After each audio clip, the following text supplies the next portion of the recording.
사람들은 전주 남부시장의 장날이면 늘 같은 소문을 되뇌었다. 그 대나무 도련님 말이야. 돈을 벌어도 얼굴이 돈처럼 딱딱해지질 않더라니까. 응, 부자치곤 눈빛이 따뜻해. 장사꾼 눈이 아니라 사람 눈이야. 그 소문의 주인공은 이제 20회를 훌쩍 넘긴 청년 진수였다. 그는 남부시장 끝자락 대나무 바구니와 부채가 산처럼 쌓인 가게 앞에서 손님들에게 인사를 건넸다. 그런데 신기하게도 그의 인사에는 늘 한 가지가 섞여 있었다. 어르신, 오늘 손이 많이 떨리시네요. 바람이 차니 부채 대신 따뜻한 죽이라도 이건 제가 드릴게요. 아니, 도련님, 이건 장사인데. 장사도 결국 사람 살리는 일이면 더 좋지 않습니까?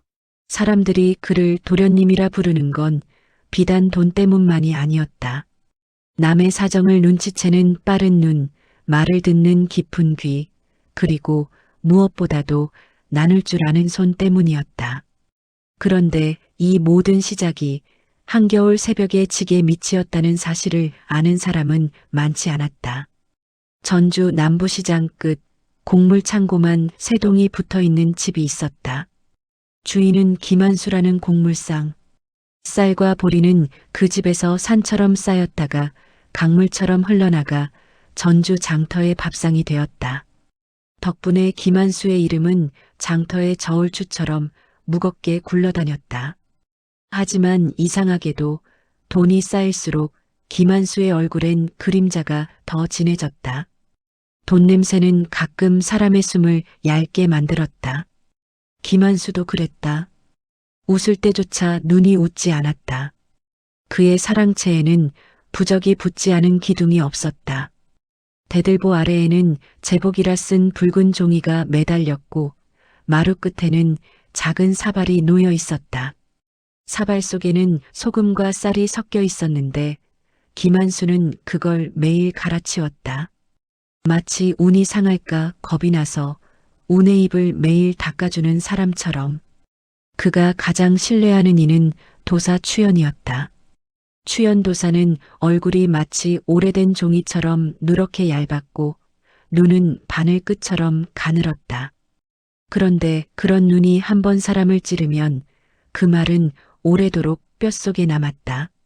늦가을 어느 밤 김한수의 집안에서 아이 울음이 터졌다. 혼인한 지 15년 만에 얻은 첫 자식이었다. 김한수는 울음소리를 듣자마자 마치 창고 문이 열리는 소리라도 들은 듯 허겁지겁 사랑채로 달려갔다. 도사님을 모셔오너라. 추연도사가 아이의 얼굴을 들여다보던 순간 그의 눈썹이 아주 미세하게 움직였다. 그 변화 하나에 김한수의 심장이 먼저 무너졌다. 대감, 이 아이는 기운이 너무 큽니다. 좋은 뜻이요. 귀한 상이요. 귀합니다. 너무 귀해서 대감의 운과 서로 칼날처럼 맞부딪힙니다. 한 집에 두 태양이 뜨면 한 태양은 반드시 스스로를 태웁니다. 김한수의 목구멍이 쌀겨처럼 거칠어졌다. 그럼 어찌하란 말이요. 멀리 보내십시오. 아주 멀리. 이름도 숨기고 흔적도 지우고. 그날 밤 김한수는 방 안을 서성이며 혼잣말을 했다. 아들을 품에 안고도 그는 따뜻해지지 않았다. 대신 창고가 비는 꿈을 꾸었다. 쌀자루가 터지는 꿈을 꾸었다. 자신이 누군가에게 끌려가는 꿈을 꾸었다. 그리고 그 꿈들은 결국 그를 꺾었다. 그는 믿을 만한 종분이를 불렀다. 분이는 말이 적고 손이 빠른 여종이었다. 김한수는 낮은 목소리로 그러나 칼처럼 단호하게 말했다. 살을 걸어도 좋다. 다시는 돌아오지 못할 곳에 두고 오너라. 대감 아이를 입을 다물어라. 명령이 내려지면 사람은 두 가지로 나뉜다. 거역하는 사람과 거역하지 못하는 사람. 분이는 후자였다. 사흘 뒤 분이는 담양의 작은 대나무 마을 장터에 도착했다. 그곳은 전주와 달리 바람이 돈 냄새보다 먼저 코끝에 닿는 곳이었다. 대나무 향은 마치 깨끗한 칼날처럼 공기를 가르고 있었다. 분이는 아이를 강물에 던지지 못했다. 그렇다고 품고 돌아갈 수도 없었다. 그녀는 장터 구석, 지게들이 포개진 곳을 골라 아이를 살포시 내려놓았다. 미안하다, 미안하다. 말은 바람에 흩어졌고 죄책감만 그의 등에 달라붙었다. 그녀가 떠난 뒤 새벽이 깊어졌다. 그 마을의 오막살이에는 이씨 노인과 홍씨가 살고 있었다. 두 사람은 평생 자식이 없었다. 대신 대나무가 있었다. 대나무는 그들에게 먹고 사는 일을 주고 함께 늙어갈 시간을 주었다. 홍씨가 물을 기르러 나가다가 지게 밑에서 아주 작은 소리를 들었다. 그 소리는 울음이라기보다 숨에 가까웠다. 살아있으려는 희미한 발버둥. 여보, 어서 나오시오. 이씨 노인이 뛰어나와 지게를 들추자 파랗게 질린 아이가 그 안에 있었다. 홍 씨는 아이의 손을 잡았다. 손은 얼음장처럼 차가웠다. 아이고, 숨이 붙어 있네. 그날 홍 씨는 쌀독을 뒤졌다. 남은 쌀은 손바닥에 겨우 한 줌. 홍 씨는 그 한 줌으로 미음을 쑤었다. 솥에서 김이 오를 때 홍 씨의 눈에서도 김이 올랐다. 뜨거운 눈물이었다. 미음 한 숟가락이 아이의 목을 타고 내려가자 아이의 입술에 아주 미세한 핏기가 돌아왔다. 홍 씨는 그 순간 하늘이 자신에게 손을 내민 것처럼 느꼈다. 여보, 우리가 키웁시다. 가난한데 우리가 어찌. 가난하니까 더 키웁시다. 이 아이는 지금 우리 품 아니면 죽습니다. 이씨 노인은 한참을 바라보다가 고개를 끄덕였다. 그는 아이의 이마에 손을 얹었다. 네 이름을 진수라 하자. 귀한 보물처럼 살아라. 진수는 대나무 향기 속에서 자랐다. 여름에는 대나무 그늘 아래서 바람을 친구 삼았고 겨울에는 이씨 노인이 대나무를 쪼개는 소리를 자장가처럼 들었다. 다만 가난은 늘 곁에 있었다. 가난은 사람을 때리진 않지만 계속 옆구리를 찌른다. 오늘도 버텨야지 하고 진수가 6살이 되던 봄 장터의 바람이 달라졌다. 사람들이 바구니를 덜 샀다. 대신 새끼줄로 대충 엮은 값싼 광주리를 쓰기 시작했다.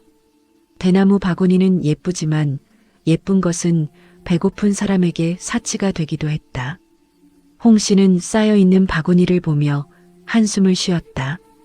여보, 우리도 이제 끝인가 봐요. 그때 진수가 바구니 더미 사이에서 고개를 쏙 내밀었다. 손에는 대나무 조각이 들려 있었다. 눈은 반짝였다. 할아버지, 바구니를 반으로 줄이세요. 반으로? 바구니가 반이면 바구니가 아니지 않느냐. 큰 바구니는 곡식을 담는 사람만 사요. 그런데 지금 곡식 담을 사람이 누가 있어요? 대신 밥상 위에 찬그릇 올릴 작은 바구니를 만들면 집집마다 하나씩은 필요해요. 이씨 노인은 아이 말이 어디까지 갈까 하는 표정으로 바라봤다. 그런데 진수는 거기서 멈추지 않았다. 그리고 할머니, 장날에는 장터 안쪽 말고 입으로 가요. 사람들은 먼저 보이는 것을 먼저 사요. 그건 그렇지. 또요, 대나무 껍질로 부채를 만들어요. 여름 오잖아요. 여름은 부채의 계절이고, 부채는 더위를 이기는 가장 싼 무기예요. 홍 씨는 웃음이 났다. 무기라니. 그런데 이상하게 설득이 됐다. 그날 이후 이씨 노인 부부는 바구니를 작게 만들었고 부채를 만들었고 장터 입구에 섰다. 정말로 사람들이 지나가다 발걸음을 멈췄다. 어머, 이거 찬그릇 담기 딱 좋네. 값도 착하고 예쁘다. 부채는 왜 이렇게 가볍소? 손목이 살겠네. 바구니는 팔렸고 웃음도 팔렸다. 아니, 웃음은 돈으로 팔 수 없지만 장터에서는 종종 돈보다 먼저 굴러다녔다. 소문은 빠르다. 특히 희망이 들어있는 소문은 더 빠르다. 담양에 장사 신동이 있다더라. 대나무 장순의 손자가 장터를 살렸다네. 진수의 이름이 바람을 타고 전주까지 넘어간 건 그의 초여름이었다. 그 무렵 전주의 김한수는 크게 휘청이고 있었다. 곡물 투기를 했다가 풍년이 들어 곡값이 폭락했다. 산처럼 쌓인 곡식은 재산이 아니라 짐이 되었다. 창고는 가득 찼는데 마음은 텅 비었다. 그때 하인 하나가 보고했다. 대감, 담양에 장사 천재 아이가 있다 합니다. 망해가던 대나무 장수를 살려냈다고. 아이? 예, 6살쯤이라 합니다. 김한수의 뒷목이 서늘해졌다. 그는 기억 속의 작은 목소리를 떠올렸다. 자신이 버린 아기의 울음, 그 울음이 아직도 어딘가에 매달려 있는 듯했다. 김한수는 평민 차림으로 담양으로 향했다. 그리고 장터 한복판에서 진수를 보았다.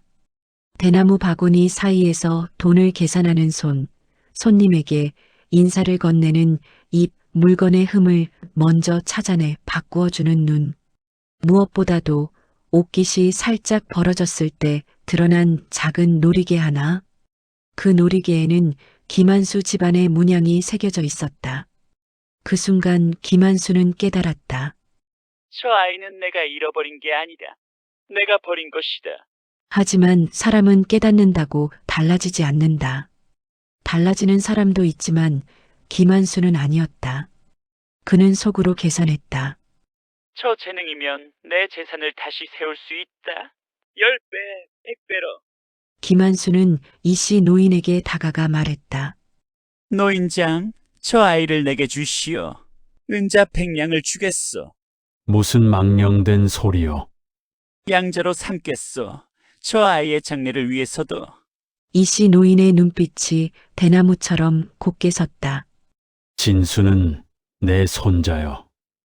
돈으로 살 수 있는 것이 아니오. 김한수의 웃음이 삐뚤어졌다. 천금을 준다는데도 거절하겠다고? 그가 손짓하자 숨어있던 하인들이 장터 구석에서 스르르 나타났다. 사람들은 그제야 평민 차림이 가면이었음을 알았다. 사실 저 아이는 내 친아들이다. 잃어버린 내 핏줄이다. 잃어버렸다고? 버려진 걸 우리가 살렸소.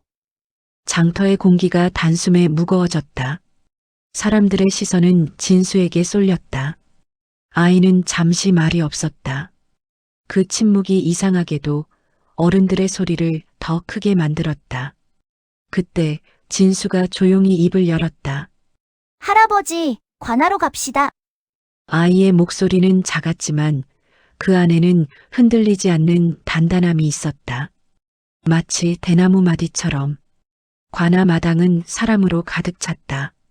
사또는 김한수를 보며 얼굴이 굳었다. 전주의 큰 상인, 함부로 대하기 어려운 인물이었다. 김한수는 먼저 놀이개를 내밀었다. 사또 나리, 이 놀이개를 보십시오. 내 가문 문양입니다. 저 늙은이들이 내 아들을 유괴했어. 사또는 난처한 표정으로 놀이개를 살폈다. 그때 진수가 앞으로 나섰다. 아이의 발걸음이 놀랍게도 당당했다. 사또 나리, 소인이 한 말씀 올리랬습니다. 6살 아이가 입을 여는 순간 구경꾼들의 숨이 동시에 얇아졌다. 저분이 정말 저를 잃어버리셨다면 저에 대해 기억하실 겁니다. 사또 나리, 제가 몇 가지 물어보아도 되겠습니까? 사또가 고개를 끄덕였다. 진수는 김한수를 바라보았다. 그 시선에는 미움만 있지 않았다. 이해하려는 눈빛도 그리고 단호함도 함께 있었다. 대감께서는 제가 태어난 계절을 기억하십니까? 김한수는 잠시 머뭇거렸다. 가을쯤이었을 게다. 맞습니다. 하지만 가을이 아니라 늦가을입니다. 사람들이 웅성거렸다. 진수는 다시 물었다. 그럼 제가 강보에 쌓여 있을 때 무엇을 입고 있었는지 기억하십니까? 김한수는 급히 대답했다. 비단 강보였을 게다. 진수는 품에서 낡은 무명 천조각을 꺼냈다. 그 천은 세월의 때가 묻어 있었지만 모서리에 남은 꿰맨 자국이 분명했다. 이것이 제가 쌓여있던 강보입니다. 비단이 아니라 무명입니다. 관아 마당에 작은 파도가 일었다. 사또는 무명천을 받아들고 고개를 갸웃했다. 그때 진수는 마지막으로 종이 뭉치를 내밀었다. 그리고 이것이 제 강보 안에 함께 들어있었습니다. 사또 나리, 펼쳐 보십시오.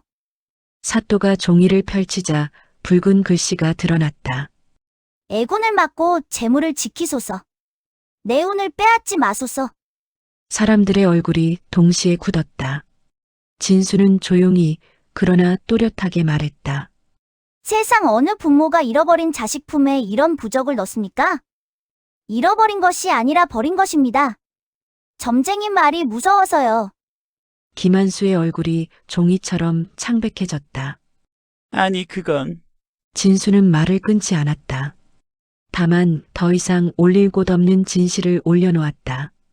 그리고 저분은 저를 아들로 찾는 것이 아닙니다. 제가 돈을 잘 번다는 소문을 듣고 돈벌이로 쓰려는 것입니다.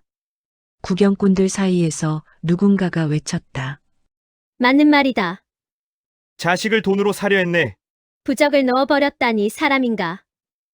김한수는 마지막 수단으로 은자 주머니를 꺼냈다. 은자는 햇빛을 받아 번쩍였다. 번쩍이는 것은 늘 사람 마음을 흔들려 한다. 진수야, 저 늙은이들을 따라가면 평생 가난하게 산다. 나를 따라오면 비단 옷을 입고 고기를 먹고 살 수 있어. 이 모든 것이 너의 것이다. 선택해라. 잠깐 정적이 흘렀다. 이씨 노인과 홍씨는 손끝이 떨렸다. 그 떨림은 잃을까봐가 아니라 상처받을까봐의 떨림이었다. 진수는 은자 주머니를 한참 바라보았다. 그리고 천천히 고개를 저었다. 가져가십시오. 그는 돌아서 이씨 노인과 홍씨에게 달려가 두 사람을 껴안았다. 할아버지, 할머니.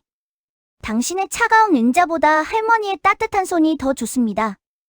홍씨는 울음을 삼켰다. 이씨 노인은 눈을 감았다. 그 눈 속에는 대나무 숲의 바람소리가 들어 있었다. 진수는 사또를 향해 큰 소리로 말했다. 나은 정보다 기른 정이 더 깊습니다. 저를 애군이라 부르며 버린 사람보다 진수라 부르며 키워주신 이분들이 제 부모입니다. 사또의 얼굴이 굳어졌다가 이내 단단해졌다. 판결봉이 들렸다. 김한수, 너는 탐욕으로 자식을 버리고 이제 와서 탐욕으로 다시 거두려 했으니 죄가 크다. 곤장 50대, 재산 절반을 몰수하여 빈민구제에 쓰도록 하라. 김한수의 다리가 풀렸다. 그가 무너지는 소리는 사실 오래전부터 시작된 것이었다. 자식을 버린 날 이미 그의 운은 그가 스스로 꺾어버린 셈이었다. 세월이 흘렀다. 진수는 청년이 되었고 그의 장사는 남부 전체로 뻗었다. 대나무 바구니는 전주 장터로, 나주로, 순천으로 흘러갔다. 부채는 여름마다 대나무 도련님의 이름을 실어 바람처럼 퍼졌다.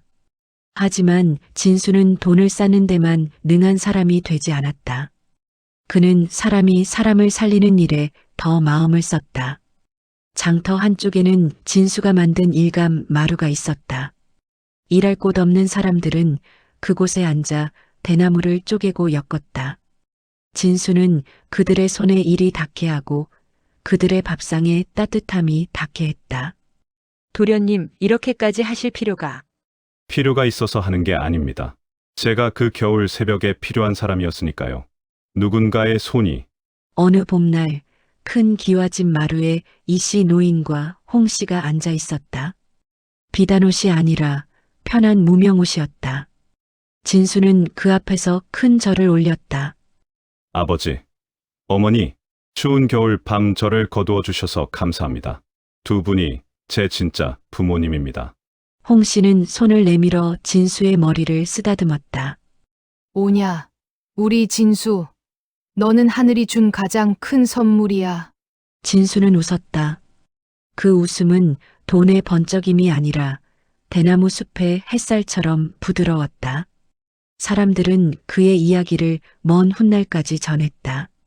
진정한 부는 금과 은이 아니라 사람의 마음을 얻는 것이라는 것, 진정한 가족은 핏줄이 아니라 사랑으로 맺어진다는 것, 그리고 탐욕은 언젠가 반드시 자기 발목을 잡지만 나눔은 오히려 자기 운을 더 곧게 세워준다는 것.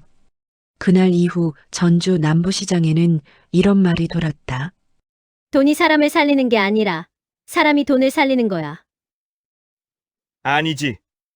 사람은 사람을 살리고 돈은 그 뒤를 따라오는 거지. 대나무는 바람에 흔들려도 꺾이지 않는다. 진수도 그랬다. 버려진 아이였으나 결국 스스로의 운명을 꺾지 않고 휘어자라 사람들의 삶을 바치는 바구니가 되었다. 그리고 그 바구니 안에는 늘 한 가지가 담겨 있었다. 따뜻한 손. 오늘 이야기는 여기까지입니다. 즐거우셨다면 좋아요, 구독 한 번씩 부탁드립니다.